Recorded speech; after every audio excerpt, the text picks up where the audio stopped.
আজকে আমাদের এয়ারপোর্টের এখানে একটা এসি বাসে আগুন ধরে গেছে। বেশ কিছুক্ষণ হলো, প্রায় 11টা নাগাদ হয়েছে এটা। লোকে বলা বলি করছিল যে ক্ষতি হয়নি কারোর। ওখানে গেলাম, যতটা পারলাম চেষ্টা করলাম। ওখানে সামনে তো কাউকে যেতেই দিচ্ছে না, দূরে থেকে যতটা পেরেছি বন্ধুরা তোমাদেরকে দেখানোর চেষ্টা করেছি। দেখো কিভাবে আগুনটা জ্বলছে আর কীভাবে নেভাচ্ছে দমকল এসে।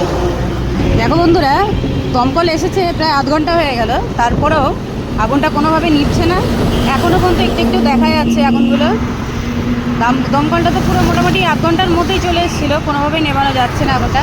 শুনলাম যে লোকে বলা বলি করছে যেটা যে ব্যাটারিটা এত গরম হয়ে গেছিলো, গরম হওয়ার কারণেই শর্ট সার্কিট হয়ে আগুনটা লেগে গেছে। কি অবস্থা, এখনও পর্যন্ত ভালো কিছু জানা যাচ্ছে না বন্ধুরা, এখন তো কিছু বলা যাচ্ছে না। পরে খবরটা জানা যাবে, জানা গেলে অবশ্যই তোমাদেরকে আমি জানাবো যদি পাই। আমার তো যেতে যেতে দেরি হয়ে গেছিলো, যেন ভালো করে আমি তুলতে পারলাম না। যতটুকু পেরেছি তোমাদেরকে দেখালাম। দেখো এখনও পর্যন্ত অল্প অল্প আগুন জ্বলেই যাচ্ছে, কোনোভাবেই নেভানো যাচ্ছে না। কত মানুষজন জমা হয়ে গেছে। কিছুক্ষণের মধ্যে সবাইকে তাড়িয়ে দিয়েছিল, আমাদেরকে যেতেই দিল না।